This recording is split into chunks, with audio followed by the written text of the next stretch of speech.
Good afternoon, everyone. I hope you are well. Thank you so much for your patience, and thank you so much for being here this afternoon. My name is Fanelistebong Ndebele, and I am from the Center for Social Justice, and I will be your facilitator for today's discussion. You will not be hearing a lot from me because I think the four panelists and yourselves really have a lot to add to this conversation. So my job really is to be the driver and make sure that we are done by the time that we have set for ourselves and ensure that the conversation moves, because I have a meeting at 2 o'clock that I need to get to. As you can see, I've set myself up here, one of those, it's my dream one day to have a late night show. So, you have to materialize your dreams. So I'm going to be sitting like this. Also, I forgot to print my notes. So that's why I have this table here. I'd like to just acknowledge each and every one of you for being here today. I'm seeing a lot of people coming from various parts, various entities of our university. So it's always lovely to have representation from students and staff, because really this is an important issue that we all need to be a part of in terms of addressing and finding a long-lasting, sustainable, and impactful solutions. So, welcome to the Social Justice Café. Today, we are looking at food insecurity on campus, a solution-driven conversation. So I think it's very important for us to understand that, to understand the key terms here, solution-driven conversation. I think we all understand that we are sitting with a huge food insecurity issue, not only on our campus, not even only in our country, but globally. And we've seen that COVID has just even further deepened that issue, where we saw the stats being released by, for example, Stats South Africa, looking at issues of food insecurity. And although we refer to COVID as a thing of the past, although we saw news bulletins that the new variant has been discovered, we always talk about the lockdown and the COVID as a thing of the past. But it is a reality that we are still living through the impact of that time, and we'll probably live through it for many years to come. Today I'm just going to introduce our panelists before we move on with the conversation. Right next to me is Professor Stan du Plessis, who's the Chief Operating Officer and also the former Dean of the Faculty of Economic and Management Sciences here at Stellenbosch University. Next to Prof. Stan is, I think they're not sitting in the order, but it's fine, I'm going to. We have Asanda Mkize, right at the far right, who is a BA student, who's part of the BA Student Committee for 2022-2023, who is the chairperson and a student, who's a chairperson, but also in charge of student relations, and is part of the Academic Affairs Council. I'm going to give you a special welcome, because I'm also a former member of the Academic Affairs Council, so we are, we see each other. We also have Candice Egan, please correct me if I pronounce your name perfect, who is the Student Access Fundraiser at the Department of Development and Alumni Relations. Also, I think special because I am an alumni of the university. And Prince, again, Benga. Please pronounce your surname for me then. Benga, perfect. Prince Benga, who is a final year BA in Humanities student, majoring in political science and sociology disciplines. I think I've started a trend now. I have to give special welcomes. I'm sorry, Prof, I didn't give you a special shout out. I did political science as a student. So, unfortunately, I've never been a COO or a dean. Yeah. So. Yeah, exactly. So I can't give a special shout out there, but it's hopefully one day. So our panelists will have 10 minutes each. I'm going to try to be very strict. I have my timer on. I'm going to lift this when it's, you have 2 minutes left to, and then I'm going to lift it again when it's time for you to conclude, so that we ensure that we have enough time for discussions, so that we can talk and just really have a fruitful conversation. So really, as we said, this conversation is really a solution-driven conversation. And it comes after an engagement that was an engagement hosted by the Stellenbosch University Transformation Office, the annual Nelson Mandela Lecture, where they unpacked food insecurity and the conversations that stem from that, looking at what are the issues that students and what are the experiences that students have had on our campus regarding food insecurity, and what has been done by our institution, what could be done by our institution and the relevant stakeholders to ensure that we address this very important issue. Now, it was quite an impactful session where students stood up and really spoke and shared their experience with food insecurity, told their stories, shared stories of their peers, and really painted a picture of what it looks like on our campus and our country when it comes to food insecurity. So we come in here today with that understanding that we are sitting with this issue. So as much as we can have endless conversations around outlining the issue, I think we can all understand that we are coming from a point where we understand, we recognize, we acknowledge this issue, and now the conversation today is around, okay, what is being done? What can be done? What are the gaps? What are some of the great initiatives that have been put in place? What is working? What is not working? And so that we can really begin to see a way forward and experience a way forward. So with that said, I'm going to hand over to Prof. Du Plessis, who's going to have his 10 minutes to address us. And then, of course, please, you will set the tone for the 10 minutes. Thank you, Fernanda. It's Yes. very kind of you, and thank you also for the invitation. I did not study political science. I hope that you studied some economics. No, unfortunately not. The reason I say it is I'm going to start off as an economist today, not as CEO. Would you like a mic? Or I've got this mic here. I think, can you hear me? Everybody can hear me? Okay. I used to lecture before I was an administrator. So the reason I start as an economist is ultimately what we have here is both a resource allocation problem as well as a resource production problem. So it is an economic problem that we face. So food insecurity is really an economic problem. And a country at the level of development of South Africa should not have a food insecurity problem. So there's an economic problem that we first have to face. How is it that we get here? That we have visible food insecurity on South African campuses. And at the core of that problem is an incredibly large policy mistake that we have been perpetuating for at least the last 7 to 8 years. So at the heart of that policy mistake is the current NSFAS bursary scheme. So this year, the South African government and South Africans collectively will be spending 51 billion rand on NSFAS.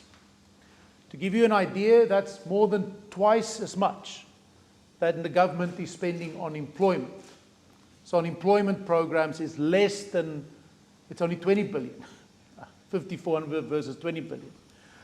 It's a lot more than the government is spending on the universities. Now, when I say spend on the universities, most of what government spends on universities is to subsidize students at South African universities.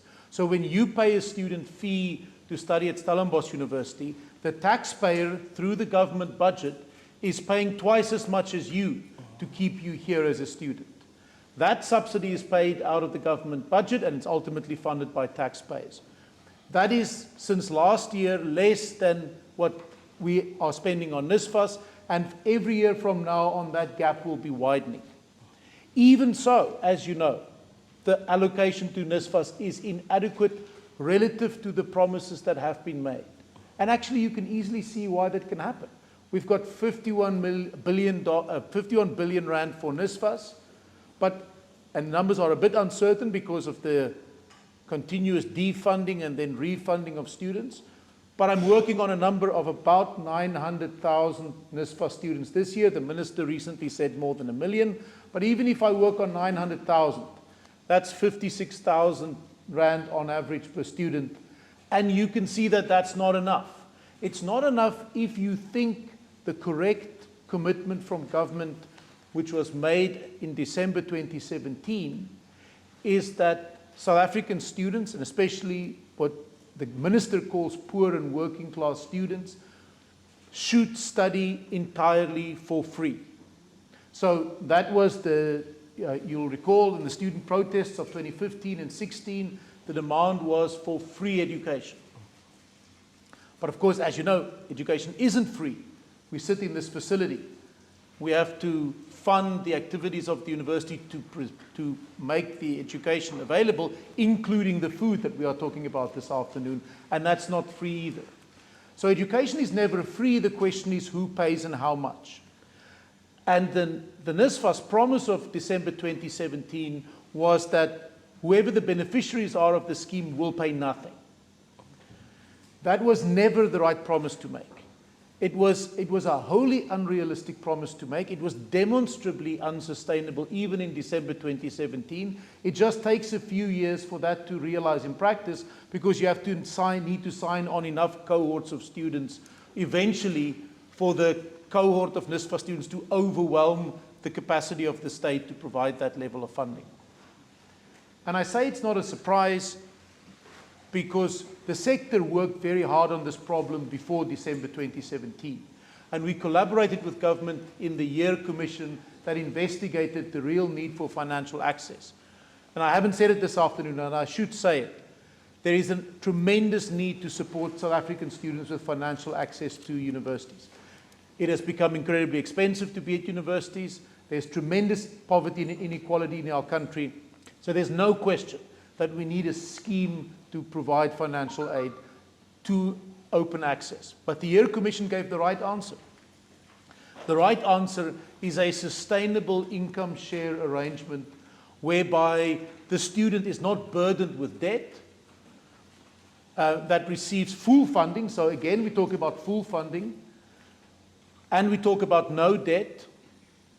But the third part of my statement is the important part. I'm not talking about no obligation. There is an obligation on the student once the student is employed.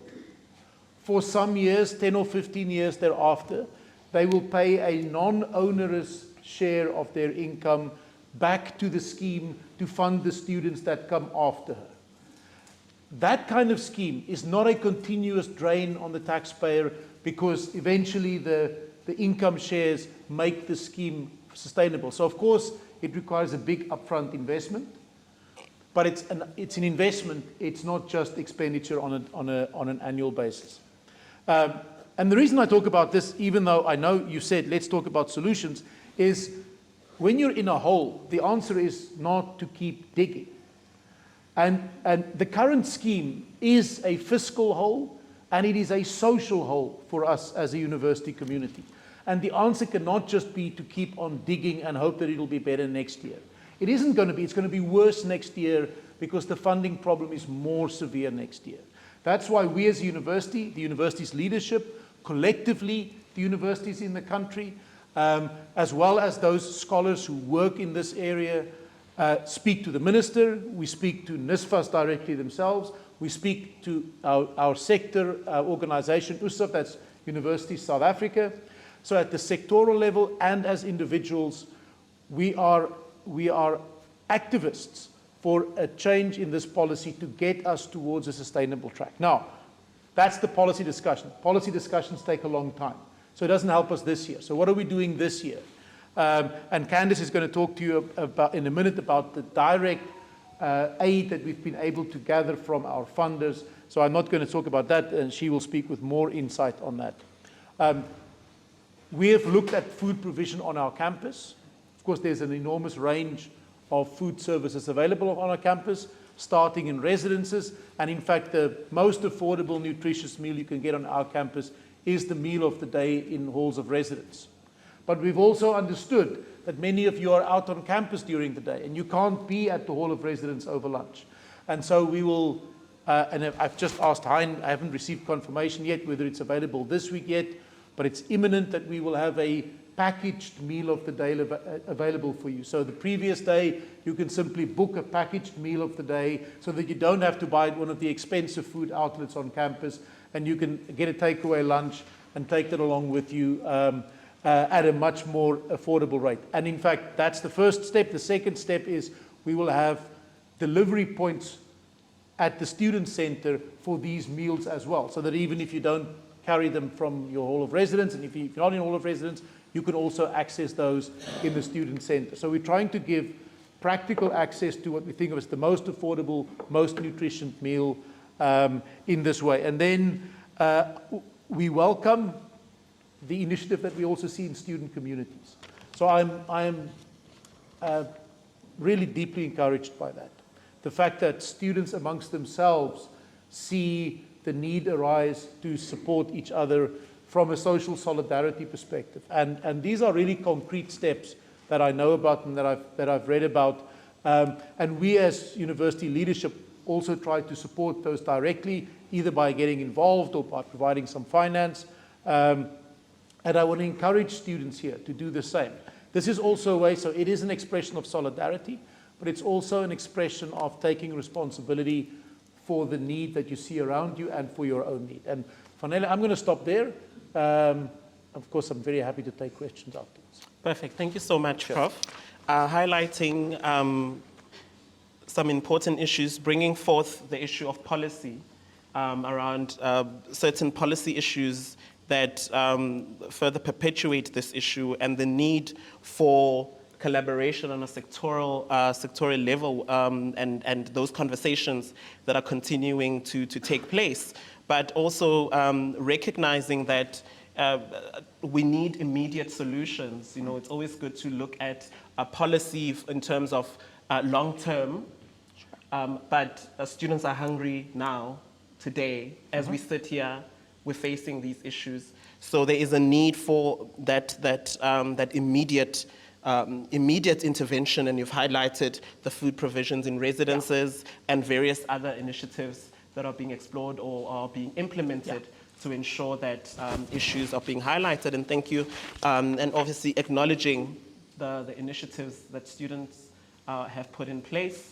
And you mentioned around, you know, the leadership and support, leadership support through involvement and finance, which I'm sure some students may have comments or questions around what that looks like and how they experience that support in terms of involvement and financial, in terms of that financial support. You talk about, you know, I found it very interesting when you looked at the income share arrangements around what it could look like to be able to ensure that we almost put in a model in place, right, that ensures that as you benefit, you also are able to bring in, again, bringing in, you know, the issues of where we find ourselves currently economically, where we have graduates that are struggling to find employment. What would that look like in terms of, can we, the numbers, when you punch in the numbers, can we honestly say that model would be sustainable in our current economic system? So some stuff to think about. Thank you so much, Prof. I took your 1.5 minutes that you left to just perhaps take it for myself. So I'm going to hand over to Asanda. You have your 10 minutes now. Thank you so much. Thank you. Hi, everyone. Can everyone hear me? Okay, cool. So hi, everyone. Again, my name is Asanda Mkize, and I'm a third-year BA Humanities student. So I just want to first give a background or share my personal experience when it comes to food insecurity and also surrounding NSFAS. So I'm from KwaZulu-Natal. By God's grace, I still have both parents alive, and I have 3 siblings. So I'm the oldest of 4 children, and I have 1 working parent. And I am not a student that's funded by NSFAS because I do not meet the criteria of 350,000, and I don't meet it by 1,600. So now, as I've mentioned, I have 3 siblings. There's 4 of us. So, and I only have 1 working parent. Now, the question comes in, what about students like me? I do not meet the criteria, and it's quite a struggle. Matter of fact is I actually cannot afford to be in uni. My parents cannot afford my university fees. So what about those students, and what about many students that are like me? Where do we fit into solutions, and how are we accommodated or provided for? Food insecurity, of which is the theme and why we're here today, is the lack of consistent, reliable access to sufficient and nutritious food for an active and healthy life. It's quite a complex issue that is caused by many factors, such as, poverty. Food insecurity has a significant negative impact on the well-being of students. It affects their education and overall performance. Now, that's a known fact. We've spoken about it. It has been spoken about many times. Food insecurity results in health implications. So now, as a student, first thing is that you can't afford to come to uni, and then you can't afford to also, it's most likely that when you can't afford to come to uni, and you come and you're dealing with food insecurity issues, then now there's health implications added onto that. It takes quite a toll on a student. Student cannot focus on their studies and perform well academically. Grades become lower. It is very difficult to retain information. Attendance in class drops. You see a pattern of attendance dropping. Students aren't coming to class, and the question is why. I was in a meeting one time, and it was, why are students not coming to class? And then the reason that was stated was that, students are lazy ever since the COVID-19 pandemic. After moving classes face-to-face, classes are not online anymore, so students are becoming lazy. Now, I thought that was a very ignorant statement to make. So as I was reflecting and thinking about today's theme, a few words popped up and came to mind, which is comfort, action, repetitiveness, ignorance, and denial. We need to try harder to move out of a place of being ignorant, especially in terms of especially with teaching staff, faculty management, and people that are not students. It does get to a point where if you don't see the causes of food insecurity or are exposed to the issues of food insecurity on a daily basis, it becomes a matter of denial, that just because you don't see it every day and you're not exposed to it every day, you tend to forget, and it tends to stay at the back of your mind that this is an issue that we are facing. So for the past 3 years, each year, I've been applying for NSFAS. It's either I don't get any response, or when they do decide to respond and I get rejected, it's way past the appeal deadline, and there's nothing I can do about it year after year. Now, the failures and incompetencies of NSFAS have put students through detrimental circumstances.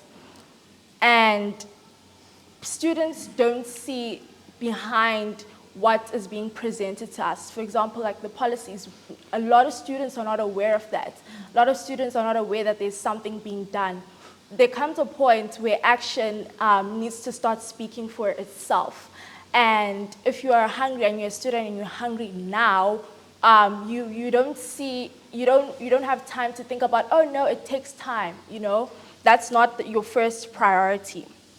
And students really need assistance, and our government and our leaders need to really step up.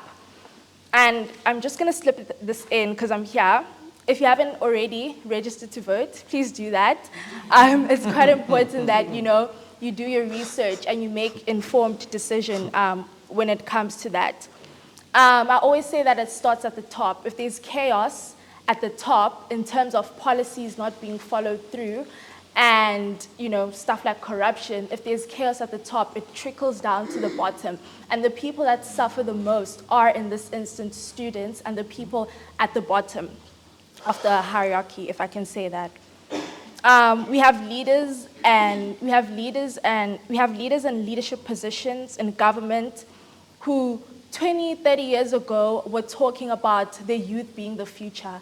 And 20, 30 years later, those same people are in the same positions. And there hasn't really been any change.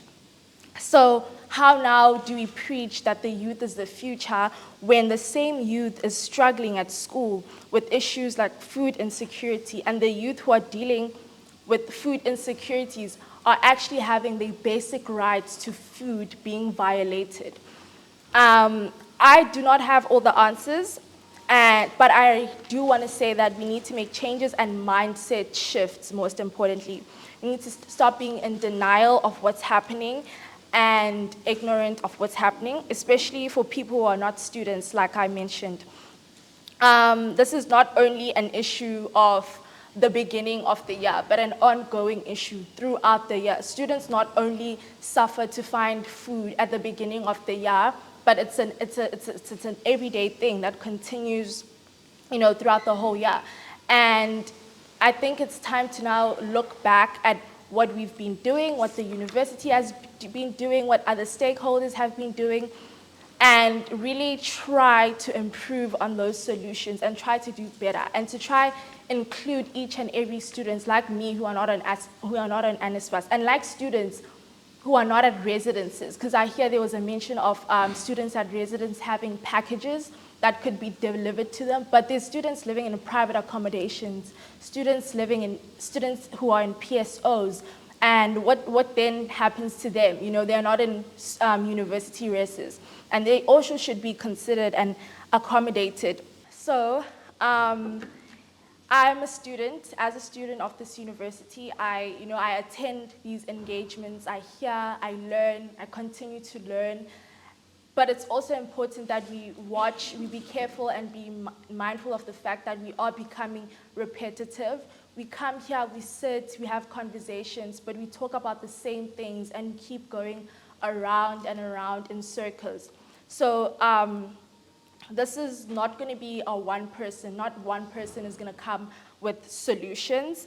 And yeah, after sitting here today and having this conversation, I think it's important that when we leave, we think about, okay, I'm leaving, I was here, I participated, what's next? Am I gonna go back, maybe sit in my office, I'm gonna go back to my res, I'm gonna go back to class, and what all that has been discussed, does it end here, or do we take it with us? And starting little by little, trying to make impactful changes. Thank you. Thank you very much, Asanda. Sorry? Oh, yeah. Thank you so much. Thank you for bringing it home, for continuously reminding us why we are here. I'm also from KZN. You see, we have a lot. Also from KZN. I also came to Stellenbosch. Did not qualify for NSFAS. I received a recruitment bursary. That's the only way I was able to come into this institution. Recruitment bursary did not cover everything, just covered my tuition. And come from a home with a single parent, one parent working. These are the experiences of a lot of students on our campus. And for some of us, this is a good story. I have a parent.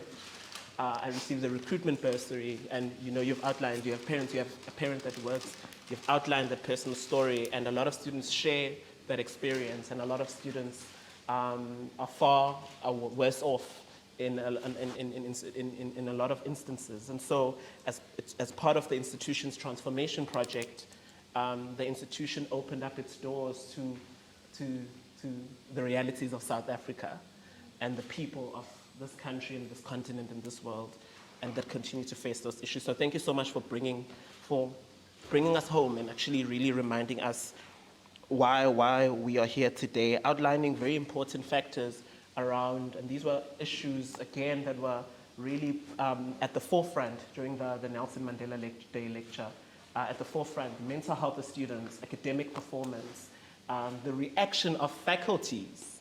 So again, a question that I can pose for us to really think about as we have our discussion is what role are faculties playing? What roles can faculties play? Because those comments that you have outlined are the same comments that were outlined expressed by students during the discussion around students being lazy, students not coming to class, and really being painted in negative light, whereas there are so many deep issues that students are experiencing. So let's look at the role of faculties and what's happening on that level, and reminding us to again vote, which is a very important thing, an action, a step that can be a very important step that can be taken by each and every one of us that are eligible to vote.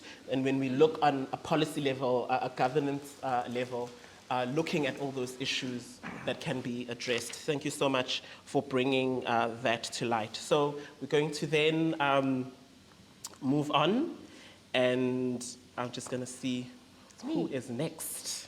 You see, I've forgotten because I'm talking a lot. and I said you wouldn't be hearing my voice. But Candace, yes. Your 10 minutes starts now. Thank you. Hi, everyone. So I am the Manager of Student Access Fundraising in the Division of Development and Alumni Relations. And that basically means I busy myself with all things bursary and student support related. I go and find money where I can to leverage it for our student needs. But I think, like the rest of you, I'm also really tired of being a resilient South African. Between load shedding, unemployment, and even the cost of a loaf of bread, times are really tough and the challenges are really high. But something that's been highlighted by everyone so far has been that we all need to get together and pull in the same direction. What the Development and Alumni Relations Division does is we are essentially the fund and friend-raising arm of the university. We raise between 200 and 350 million rand annually. Usually about 40% of that goes towards student bursaries and student support. And we've got a lot of initiatives that fall under these categories. So we've got Bridge the Gap, which a lot of you may and may not have heard about. If you haven't, get informed, it's really important. Under Bridge the Gap, we've got a lot of sub-projects, namely Move for Food, Caught in the Middle, End Period Poverty, Marty's Have Drive, Grad Debt, and a couple of others. When Bridge the Gap started, it was in the honeymoon phase of the NSFAS changeover that Prof mentioned in terms of fee-free education, as they like to bill it. And so the needs were of a particular slant. So the needs of the kids that are in the missing middle, so the 350 to 600 range, which you fall into, was emphasized, and now all of those projects remain, and they still remain really important, but now we have nearly an 87 million rand deficit as a result of NSFAS's sudden chops and changes. And that's a lot of money to find for anyone in any institution. So we have a fundraising team in the development office, and we spend a lot of time and energy leveraging the friends we try and make for the university to try and access funding, be it direct funding for our students through individuals, corporates, trusts and foundations, government agencies like CETAs, but also to try and coordinate efforts and energies at the university so that we're all pulling in the same direction. Over the last 2 weeks, I've had a number of students contact me directly to say, you know, this NSFAS thing, it's a problem, what can I do to help? So there's a lot of sentiment that people want to do something to help, and so it's really important that we try and bring all those energies into one space, or limit the number of spaces so that we're all pulling in one direction. It's great if you're an academic who is helping a couple of students in your department or in your faculty, and there are a lot of our staff that do that don't get recognition from the university or via us as having given a donation, But they help. They help from their own pockets. They help from their friends. They send a well-placed WhatsApp when there's a crisis. Who can help? Who can do this? So there are a lot of people that do care. And I think that's important to... I think it's very easy for all of us to kind of highlight the bad stuff because that's in our face and we're hungry sitting right now. But there are a lot of people that do help. Your point around the discussions that happen and the ignorance and the denial, you're right. It is a very real thing, and it is something that needs to be addressed. But I also don't want to disavow the people that really do go a long way to try and help the students. So yeah, I mean, I think there are a couple of initiatives that are happening that we'd love the students and the staff and everybody to get involved with. We have, as I said, we have Bridge the Gap, which is our annual fund campaign.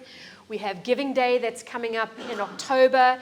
And all of that is an effort to try and raise funds, raise awareness, raise support, but not just on the day, all the way through the year. Because again, quite rightly, it's not just at the beginning of the year when NSFAS hasn't kicked in or money hasn't kicked in and you're hungry. There are students sitting here right now that are hungry, and I don't know what the answer is, to be perfectly honest, because there are lots of pockets of things, but it doesn't help you. Who's missing middle? Where do you go? What do you do? The PSO kids, where do you go? What do you do? I feel I really want to acknowledge your struggle, because you're 1,056 over. If you're 1 rand over, you get kicked out of NSFAS. And yeah, so we can go on and on about NSFAS and their issues and just all the problems that come with that, but what's happening? So we have Bridge the Gap. There are a lot of projects underneath that. We are seriously and as much effort as possible being put into the space of Move for Food, which this addresses. Move for Food is actually a really small fund and is a drop in the ocean compared to the size of the crisis that is the shortage at the moment. It tries its best to help fill in a few gaps, but I want to acknowledge right now that it's not the solution, because it is but a drop in the ocean. So we're doing a lot of energy into that space, and then we have a particular area for grad debt. So this year is going to result in a lot of NSFAS students who could graduate not being able to, because they've got debt. So they won't get their transcript because there's debt on their fee accounts, right? And so it's more than just grad debt, it's debt for this year. As I mentioned, 87 million rand is just the NSFAS hole. I have some colleagues from the DAR office sitting over there. We've got Viwe, who runs our Bridge the Gap program and is driving the Giving Day activities. Please get in touch, reach out to any one of us now or after if you want to get involved, if you've got some ideas to try some activities or awareness raising, or if you've got friends with really, really well-connected and wealthy parents, send them to us. We will try our best to try and leverage whatever support is out there for you. There are a few practical solutions that, there are a few practical things that you can do today to try and help you. I'm going to say them, they're not going to be popular, and that's probably preaching to the choir, but I'm going to say them anyway. So COB is really expensive. Try and reduce your use of COB funds. It doesn't go as far as you want. We're trying to bring in alternative solutions to that, and we're going to try and include the PSO kids and the kids living privately into that space. Budgeting's hard. I'm 43, I still don't get it right. But there are facilities via SS4 that can help you with budgeting. So you can reach out to them for some guidance on that. And then for the NSFAS students, and as I said, this is probably not going to be a popular thing, is please don't send money home. I understand the space and I understand the need and I understand the challenges, but sending money home is not doing you any favors. If you've ever been on an aeroplane and sat through the safety announcements, the air hostess always goes, right, so in the event of cabin pressure loss, a mask will drop from the ceiling. Put that mask on your own face before you help children or the elderly. And that is what I'm trying to say to you. Put that mask on your own face, don't send your money home, because you'll only be able to help them at home properly if you save yourself right now. And I know that's a hard thing to say and it's a hard thing to hear, but it's the reality. Mm-hmm. And I'd like to encourage anybody who has any ideas, has any thoughts, to please get in touch. You know, a lot of the work that we do within our alumni space is very much student-driven. No one can tell us better what the problems are than you guys. And you're young and creative, and you might have solutions that we haven't even thought of. So please get in touch. There's spaces in your residences, there's spaces in the PSOs, there's always somebody that can connect you with where you need to be. So I'd like to encourage that. And I hope some of that is helpful information. Thank you so much, Candice. Thank you. Giving us some of the numbers for us to have an idea of what the development and alumni relations is dealing with in terms of fundraising and raising these funds just to address a lot of issues. The food insecurity just being one important issue, but there's a lot of issues that students are experiencing. Thank you for giving us those numbers. I think they, a question perhaps that you can begin to ponder on is, and perhaps even Prof, you may even start thinking about, is it enough? Is it enough to have an office such as a development and alumni relations being responsible to raise funds? Because, one would believe, and you can correct us, that your mandate really is geared towards the alumni. So looking outwards from the institution, making sure that money comes into the institution to begin to raise these funds. But from an internal institutional level, what is the relationship in terms of that? What's happening, linking from the work that the alumni office is doing, looking at internally the institution? Where do you meet? Do you meet each other halfway in terms of addressing these types of issues on a financial level, on a fundraising level, in terms of a fund allocation level? So what does that look like? Or are we just saying that the alumni office, that issue solely in terms of bringing in the money, sits with that office? I think we need some clarity in terms of that. I think. Thank you so much again for highlighting initiatives like Bridge the Gap, and I encourage each and every one of you to go and research Bridge the Gap and look what is being done around that. You outlined, some practical things, and you spoke about the reduction of COB. I myself am very familiar with the use of COB, and we speak about, obviously with COB, using it at some of the shops in the student center. I went to an institution of a university, and I walked into a deli, and I looked at their prices, and I was shocked. Mm-hmm. And I was like, why is it so affordable? So we sit with an issue on our campus where these delis are ridiculously expensive. And I walked around the Nielsen and I was looking at the prices and I was shocked. So again, we sit with that issue in terms of what are the regulations around that? How much influence does the institution have to be able to regulate how much these delis charge, particularly because over the past few years, we've seen a huge rise. When I was still a student, I could walk into the Nielsen and buy breakfast for 25 Rand. And obviously, I was a student just a few years ago. And so now we've seen such a rise, such a rapid rise. And of course, we consider all the economic impacts, repo rate and all of that. But really, realistically speaking, can we really say that the student center is a sustainable space for students in terms of spending their money, and what role can the institution play there? Again, I'm just putting it out there for us to think about. Prince, I'm going to hand over to you. Your 10 minutes starts now. Thank you. All right. Greetings to everyone. This year, I've been in different panels discussing the matter of food insecurity. it feels like I've been in a situation whereby I need to motivate or I need to explain how black students are in crisis, how poor they are. I've been motivating that like for so long, like I'm tired. You can't be speaking about that like when you see there's nothing happening in regards to that. Of course, the effects are on everything I'll just say here. I'll just go back to, we were given questions, by the way. So I looked at the questions, and the questions were quite problematic.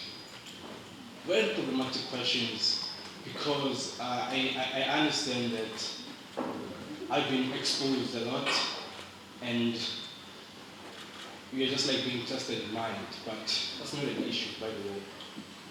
So this year,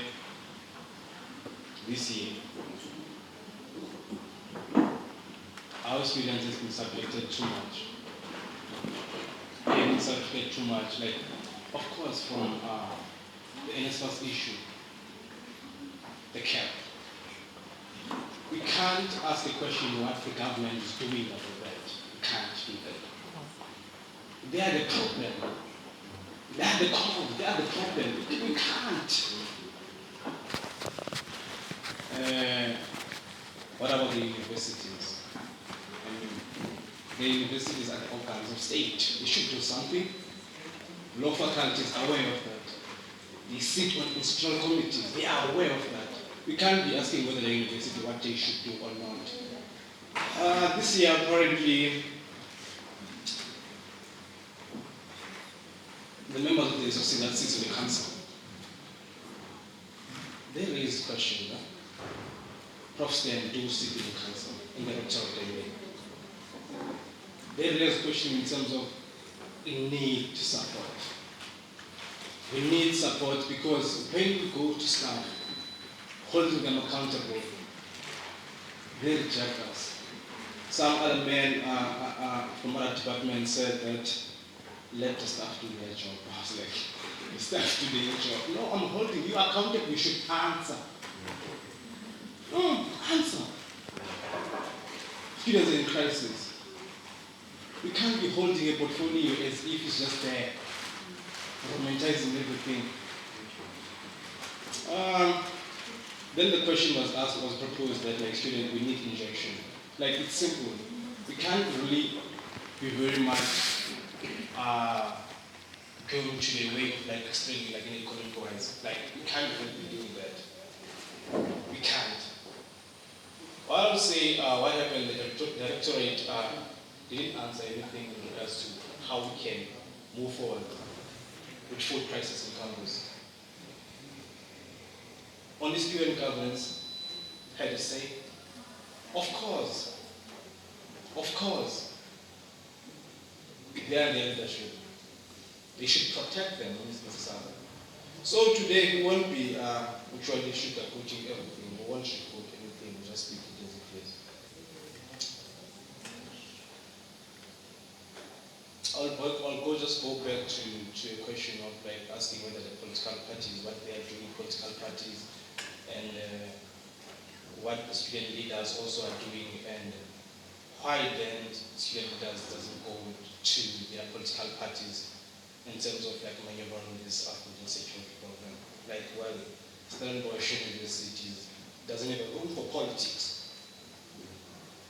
Doesn't have a room for politics. It's easy. Doesn't have a room for politics. Like, look how when perhaps South School would invite a prominent figure from national perhaps, you will see. You will see there will be a panic in the campus. There will be a panic. As if like student organization, these people who are revolutionary old bands, Stellenbosch University or what. No, it's not important. We're here to consume information. We're here to learn. Then if you don't allow us to participate within the university, then what are you compelling us to? It's very wrong, that thing. It's very wrong. I'll just move a little bit. Student leaders this year, myself personally, I did my work properly, so and I'm confident where I'm sitting at the moment. So, the social workers office are the only people who are actually being assisting us in terms of making sure that students have access to food. They have limited resources. They are tired. Yes. You can't put a black woman and say you should go and mobilize funds. For who? Which interest they are serving?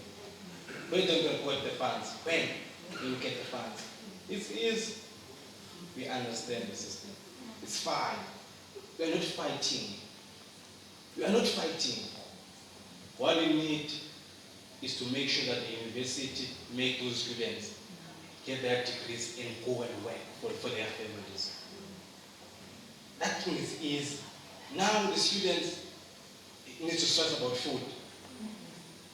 Then they can't finish this degree. Tomorrow academic exclusion. Tomorrow financial exclusion. What is that? That's chaos. Deal with this issue, then tomorrow the university will be the one who's getting older, the one, because that student is coming from Stellenbosch University. Not anywhere place, but Stellenbosch University. There's a badge there, the certificate. Why then need to sit down and always fight? There is no room for fight. Completely. So if at least we can try and get resources helping out the social workers office and CSCD support us at SAN, because we can't give a particular person access to one email. I remember this year early, I was receiving like a lot of emails, students that that were rejected, or some of them, but some of them were still waiting for NSFAS allowances. So then that time is the crisis for them. The problem initially would be the SLC having a policy that students can't purchase students' food. Like, we are the highest structure institution. We are recognized by DHT. Then if you can say us, to tell us that we can't, what policy is there? Maybe Banzi, the police officer of SLC, knows that policy. But it feels like that policy is keeping everything. Like then there's no power. What power then you say that there's nothing, they won't do anything, let them be. So that's how I feel about that. So moving away from speaking of where students should go and access information in terms of like getting to be aware of whatever is happening on campus. Like, that's a mere question to answer because so mundane. That is a structure. We know almost everything. But yeah, our students sometimes they can be ignorant. I understand the space on its own. Some of them they can't even like think of what could be SLC or there's an SLC. So those are kind of things also we need to just like challenge them in our minds.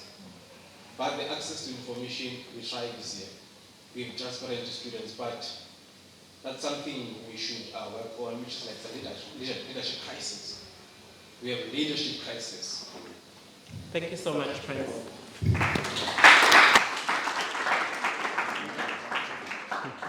Thank you so much. Reminding us about, the fact that we cannot fully rely on the government. The government is the issue. You outlined the various policy decisions that have been made, and bringing it back home and saying, as an institution, institutions really need to look within themselves to understand what can we do without relying heavily on the government, which is the problem, which goes back to the issue that Asanda spoke about the importance of making your voice heard as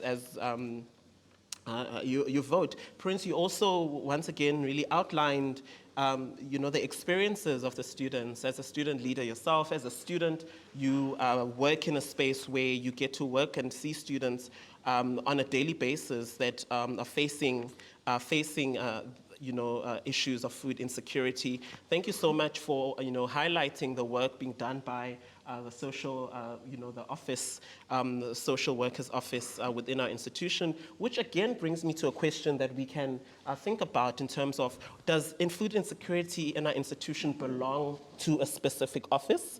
And if so, are we providing enough resources to capacitate that office to be able to address those issues, and should we not look at a holistic institutional approach where we do not have one entity or certain separate entities trying to find address these issues, but obviously not being given enough resources to be able to get that work done, issue of capacity.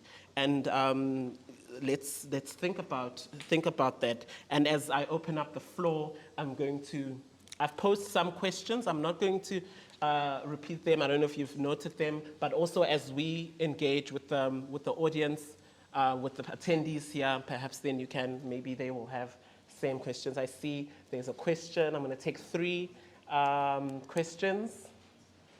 Please, as much as possible, please direct your question to a specific panelist, and then you can introduce yourself and then tell us which panelist you're posing a question to. The mic. Okay, I'm going to move around now. It's fine. Okay. All right, thank you. Okay, yes, right here.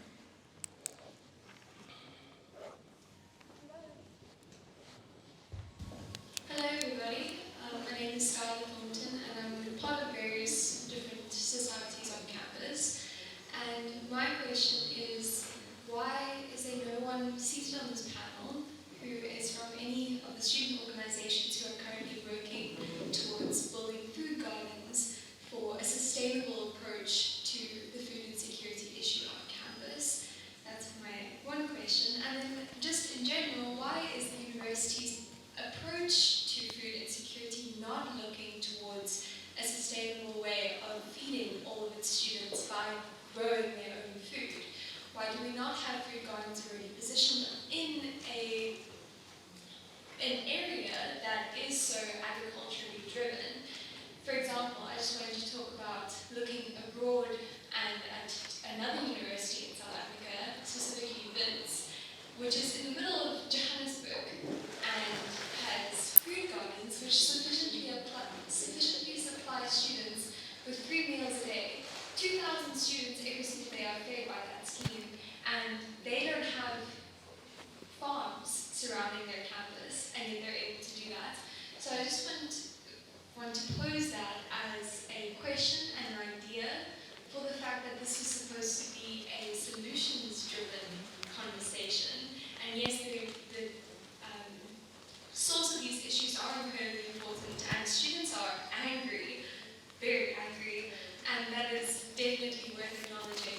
But in terms of a solution, I think that would probably be a workable idea that's not going to rely on input and on monetary funds in the long term. So, Sorry, who are you directing your question to? just yeah, I suppose. Thank you. Yes, thank you. Hi, my name is. Sorry.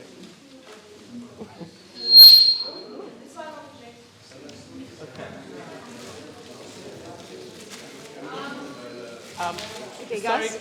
everyone, can we please give the speaker a chance to answer the question? Yes, my question is directed at Stan. So you speak right that national issues and food security issues in economic security country,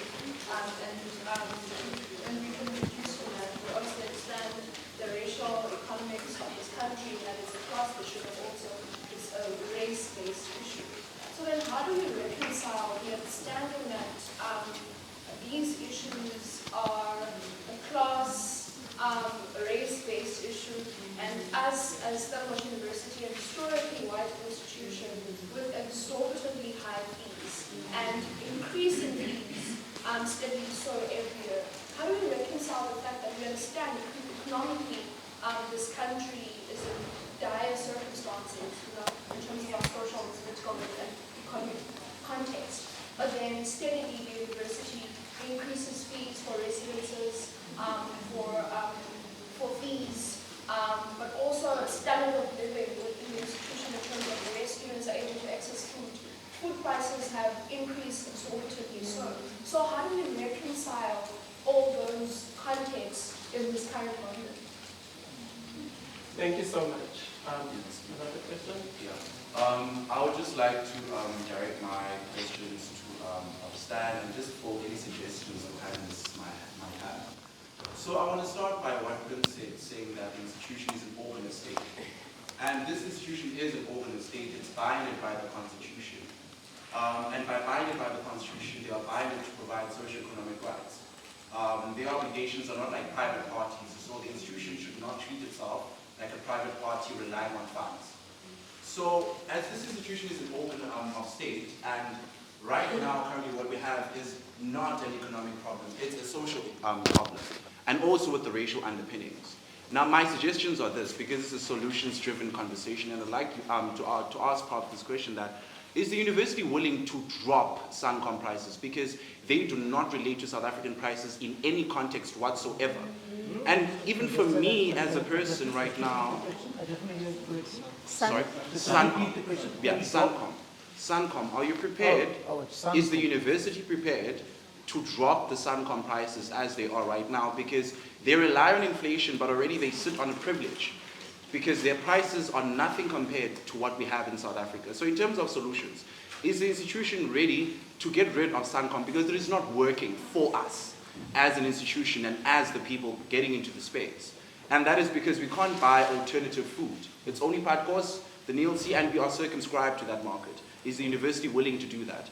Two, in terms of the policy, I was told by student governance that I can't distribute food in the SRC office. This is a practical problem, not bashing. What is the solution with that, and what is the problem? I mean, what is the rationale behind that? That student leaders, especially in the SRC, can't distribute food. We're sounding like broken telephones, because I even feel like this conversation is tokenized, because we are hungry as we are sitting here. And we've been saying this thing, the policy, Suncom, student governance, and still there is no solution on the table. Can we please undo the policy? Because I am the policy officer, and I'm aware that it is only Tulia George, I think, or Elizabeth Boy, I'm not sure who distribute food. I'm just confused of the two names now. But they are the sole person responsible for it. In residences, we've lived in residences too. There's a lot of food that gets left. People don't take their food. But instead, our residence heads are not taking initiative as a collective to say, we have students that are hungry here. Can we actually take the food that students don't eat and cut down on dessert? Who needs dessert every day of the week? I don't have that at home, but I have that here. And all of that money, that's what Dagbreek is doing, practical solutions. And my question is, I think my question is really on just gatekeeping. The gatekeeping and processes. Can you please Thank you so much. Thank you so much, Banzi, for those questions. All three questions directed to Prof. Stan. Is there anyone, is there any question directed to any of our other panelists? Prof, I'm going to give you a chance to respond. Magna? I just want to respond to our first students' questions with regards to who's represented on the panel. So I want to say from the centre side, I sent out many invitations. I want to say more, 50, but maybe 10. So I don't want to be selected afterwards. 2 student heads, 2 Dr. Lector sent me a lot of names of people who we would want represented here, and everybody who works towards alleviating the problem on campus, including our hostels. And from a lot of them, I didn't even get a response. After I've sent follow-ups, we've done very good marketing for this. We are about almost 60 people here. Why are we only 60 people where I've tried to get the whole of the university campus involved from lots of organizations. And this is what I managed. Then my next question is, how many white faces are here? How many white student faces are here? 1, 2. Where's our white students? Also, is part of the problem that lots of our students, whether they're white or non-white are at hostels now.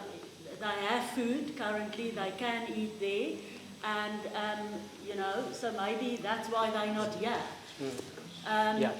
So I just wanted to, Fanele, and then I just wanted to give a message from Lizzie Witboy at the Social Worker Centre, who said, and this is what our other student have said, that the social workers are maybe one of the few, which I don't think necessarily is correct, because I got a lot of information from organisations and people on campus working towards it, but who's working steadfastly on the ground, and that's why she can't be here today, because I think they don't have the, she said they don't have the capacity, and maybe she thought it was just going to be talk, but she said, so they're aware of the NSFAS funding, especially those living in traditional catered residences. Therefore, the university has decided to assist these students with an additional shortfall in funding towards their meal quotas. She asked that students who are partially funded or non-funded and whose funding makes no provision for food, but are financially needy, may apply for food assistance via supporters@sun.ac.za, and the social workers then conduct a holistic assessment to determine the financial needs. But then I want to add to what you have said, do they have enough capacity to do that? How many people to make a holistic assessment? It's difficult because you have to assess every student's individual needs in a context-sensitive, context-dependent situation. Thank you very much, Varna. Thank you. Prof, I'm going to hand over to you to answer the three questions. Thank you. So I'll start with the last one because it leads me into the earlier questions. I don't think it's very helpful to use the language of organ of state to address this problem. It doesn't get you anywhere. We are state funded. We're a public university, so we receive subsidy. And the national government specifies very clearly in Chapter 5 of the Budget Review what that money is for. So all of the state-funded institutions have different roles and responsibilities. It's not useful to go to the Department of Fishery to insist on your passport. So we as a public university are funded for a very specific purpose. It's explicitly defined in the terms of our subsidies. So we have general subsidy, and that's to support teaching and learning at universities. Then we have directed grants, some of those to develop facilities, some of those for what we call foundation development, some of those for clinical training at medical facilities and so on. That's what our subsidies are for. We are not subsidized to provide food to students. So it is simply not the case that we receive government funding for that, and it's not a useful narrative to say, well, since you are government funded, why aren't you providing all of the services of government? That is why we have an integrated public sector in the country, and in an integrated way, our government provides all of the services that government provides. No government is perfect, and our government isn't perfect either, but we need, as students of government, and we've got students of political science all around them, understand that a government is an integrated body that delivers services in an integrated manner and not the same service symmetrically at every point that you touch government. So that's the first thing to say about whether the university is responsible as a public university to provide for the living expenses of students. We are subsidized to provide you with teaching and learning. We are not subsidized to provide you with living expenses. What we do through colleagues like Candice and our system of fundraising in the university is to leverage enormous resources from the private sector into the university to provide financial assistance to students, because I said right at the start that we acknowledge this need. But that's different from saying that's what we are funded for. We work hard towards bringing those funds in. We provide greater financial assistance from our raised resources compared with any other university in the country, but that's still not enough. That's why we're having this discussion this afternoon. So we acknowledge that it's not enough, but it's different from saying that that is the university's obligation. Coming to prices, and it does tie in with the matter of whether we should grow them or sell them. Growing food isn't free either. So if we have a farm, we still have to farm in an effective way, and it is a practical question whether we can farm and provide food more cheaply than we can buy food. It's not an obvious, there's no obvious answer to that. It's one that you can say, I'm glad you made this suggestion. I'm very happy to take it up with my colleagues to see whether there is a more cost-effective way for us to provide food that way. But it shouldn't be assumed. It shouldn't be assumed that that's an automatic way of providing cheaper food. In fact, the modern supply chain in an economy like ours more than likely is able to provide food more cheaply than we can. I know this anecdotally because we used to have a dairy at university. Our dairy was not able to provide milk nearly as cheaply per litre as large private farms were able to provide them. But I certainly will look into it. Thank you for the suggestion. Where the prices of food are concerned, the prices of food are not set by the university, they're set by the economy. And you are all aware, as we sit here, of the war in the Ukraine, of the disruption to the international supply chain and the impact that has had on food supply. You're also aware of the impact of load shedding on our national economy. At university, we are spending 70 million rand a year to provide backup power on account of load shedding this year. Farmers have to do the same. So that feeds into the cost of providing food and the transport of food to the university. So the relative rise of food prices is not a Stellenbosch feature alone. It is a societal feature, and it is a feature of the world in which we've been living, especially since the invasion of invasion of the Ukraine, but compounded by the problem of load shedding in our own country. Now, I've mentioned to you that there's a range of prices. You're right, there's some expensive food in the Nielsee, there's a range of food in the Nielsee available, and then there's a range of food available in our halls of residence as well. Candice mentioned the COP, I mentioned the meal of the day, which is the most affordable, nutritious meal that you can get.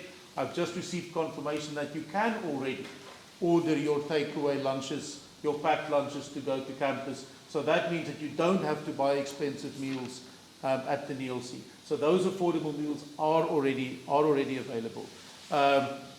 We do not regulate the prices of the companies that provide food in the Nielsee. And if we were to regulate them, they would simply shut themselves down, and then we would have no food provided in the Nielsee. So those companies have to be sustainable businesses. That's how they provide a sustainable service to students and to the university community on an ongoing basis. It is the competition between them that provides the check on unrealistic prices between them.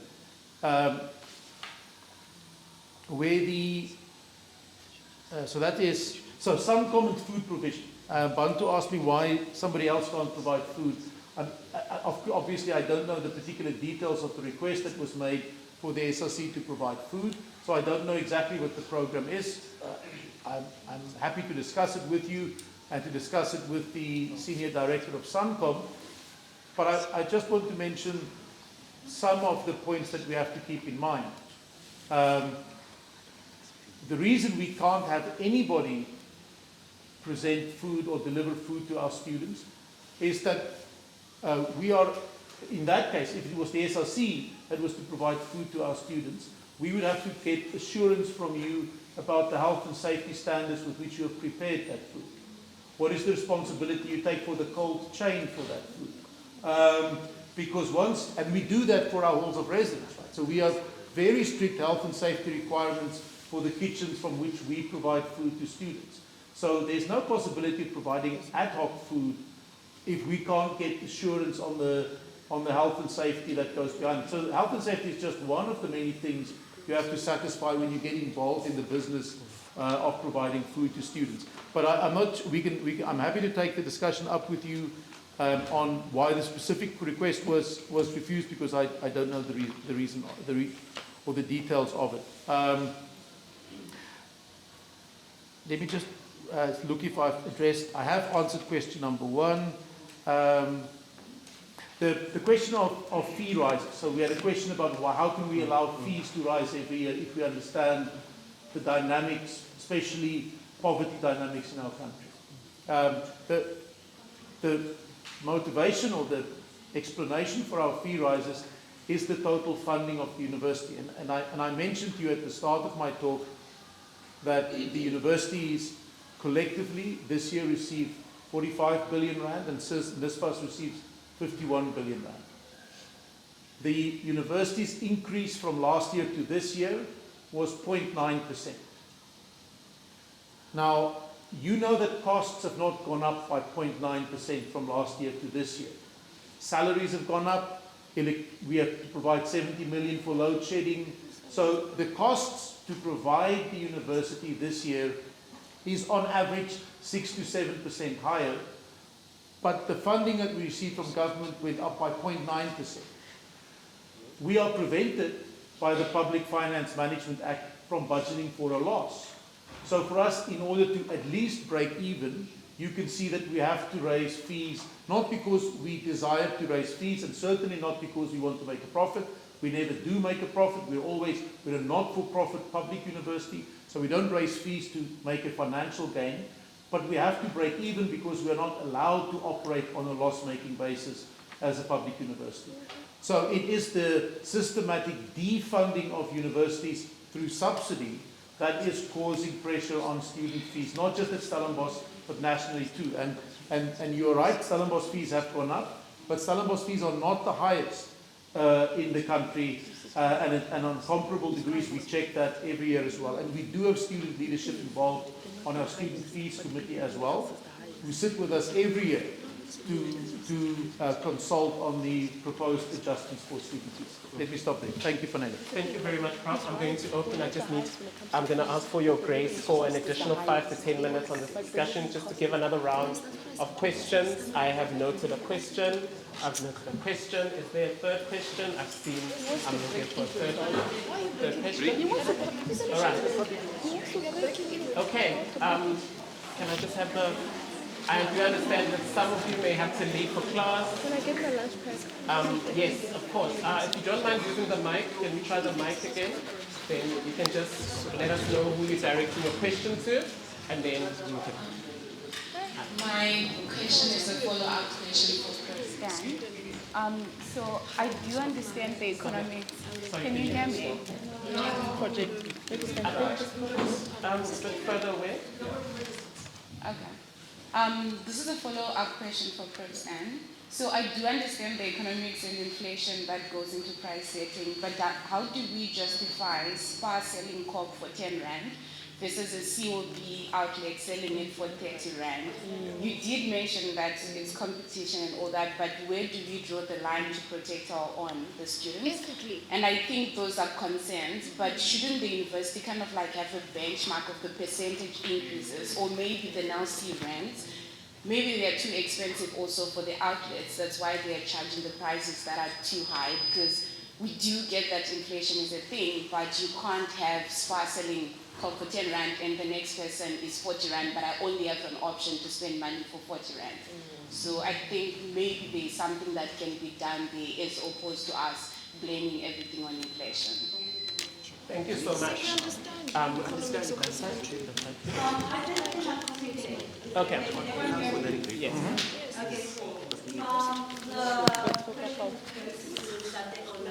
So my question, we hear, as you've spoken about the inflation, I've compared prices because I'm a commuting student, right?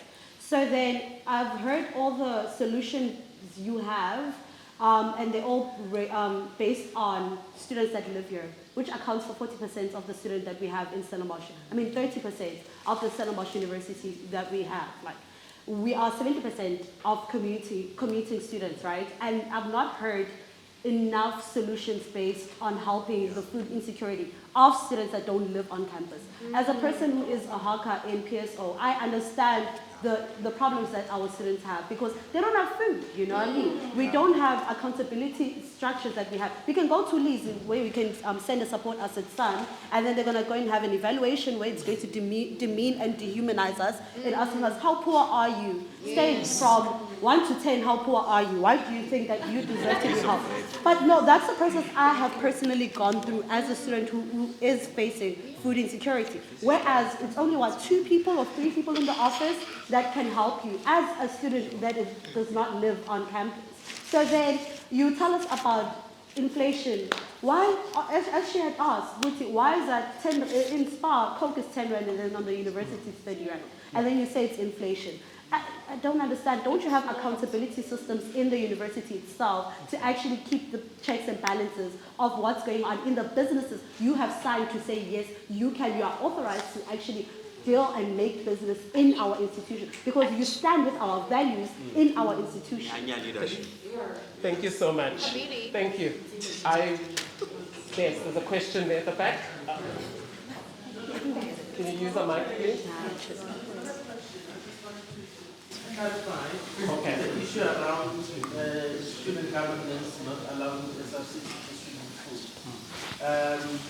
It was not necessarily to stop the initiative from going ahead, but it was stated that since there are systems that are in place already in student affairs, and we are, nurturing the ecosystem of support, the SRC cannot distribute food to students, but there's an avenue for that to be done, which is the social worker's office. So that's when we encourage the collaboration between the SRC and the social worker's office in terms of how the food can be distributed. Taking into account as well all the standards that Prof. Stan has also highlighted as well in meeting with the criteria of having that. There is no capacity that is as such in the SRC, considering that their term of office is also, about 10 months as well. And this is also based on, the decision was also based on, the past experiences as well. In the Office for Student Governance, we hold the institutional memory, where we saw that the system, when it's done that way, it cracks somewhere, somehow, because of the inconsistencies that happen. And that relies on, the issues of the handover processes being done, and SRC elections sometimes not, going according to the plan because of there are disputes that happen. So we cannot afford to, leave the students at a destitute position because of, such a system. Thank you very much for that point. I'm going to give an opportunity if there's anyone who has a question for our other panelists. I just have to give you 5 minutes time. Can I quickly answer the two questions? Okay, perfect. And Thanks. then, Cokes cost different things in different offset points. You already have all of the information that you have to act on.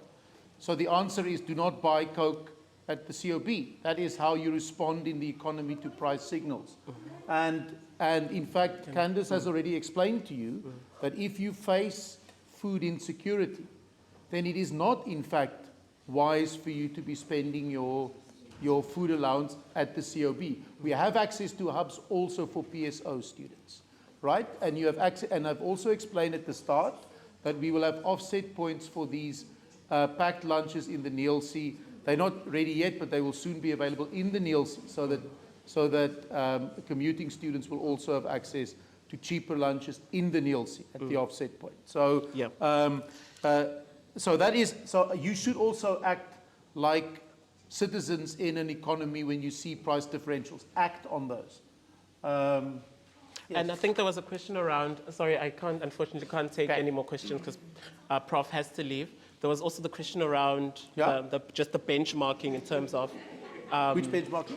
So the example around the differences of Spar selling Coke for 10 Rand, whereas a deli sells it for 40 Rand. Yes. I think really the essence of the question was, can't be a system be put in place by the institution in terms of benchmarking and ensuring that such a gap does not really exist within the NLC, that you are able to set the standard. And also the second part around the rent within the NLC. Yes. So actually, the law students here already know the answer to the first one. It is illegal for us to set prices. It is anti-competitive for us to regulate prices, so you already know the answer on that one. But you as consumers need to respond to these prices, right? So that is the economy within which we function.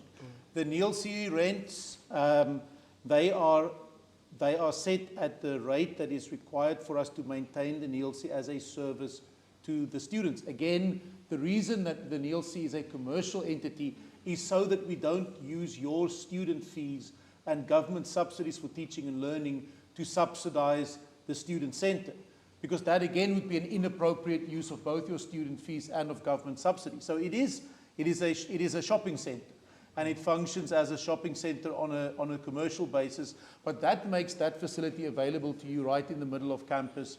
But it's, so those rents are not exorbitant, but they are what is required to make that system function as a ring-fenced facility on our campus. Thank you so much. I do want to honor the time, and so I'm just going to close the conversation there. All right. Thank you, everyone. Thank you very much. Thank you so much. Have a lovely afternoon. Thank you.